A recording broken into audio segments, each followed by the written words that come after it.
Let's bring in NBC legal analyst Ari Melber. Ari, this is a real beauty. I mean, this is such a it's so shocking. These parents and coaches are charged with fraud, essentially.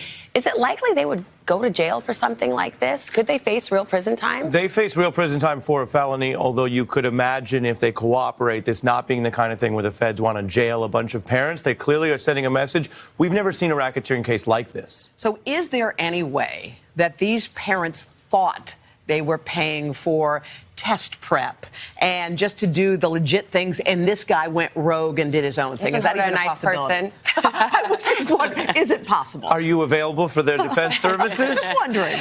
That's always a possible defense, and everyone's presumed innocent in our system. But what we have is this overwhelming evidence, documentary, otherwise, and the person at the center of the racketeering charges flipped. So this looks a lot like a mafia case where you have evidence from people on the inside, which is always the worst thing. You got wiretaps, you have the recordings, you have the evidence that really shows the consciousness of mind. It doesn't seem like they lumped in parents who didn't know what was going on. Okay, so here's the accused. He's pled guilty, correct? And is cooperating with prosecutors.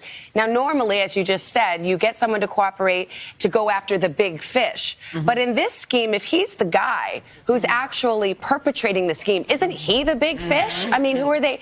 Why does he get a deal? It's such a great question, Savannah, and that's usually the way it works. In this case, though, his clients, if you want to call them that, were in a sense bigger fish. They had so much money and power and fame and influence, and they were still trying to use that to cheat the system. So in a sense, his clients were, at least in the eyes of the government, as big or bigger than him. So let's talk about the kids. The prosecutor clearly said that they weren't going to charge these kids, but what do you think is in store for them if they were in the know or knew what was happening? It's very clear that they've drawn a line here and not tried to go after these teenagers who were effectively in a situation where their parents and in some cases school faculty and staff were pushing them along or doing this. So they're not the most blameworthy, but they're clearly in violation of honor codes at their own schools, at the colleges they were seeking. They have other problems probably out of the courtroom. So now it may be up to the schools to figure out how to handle this situation.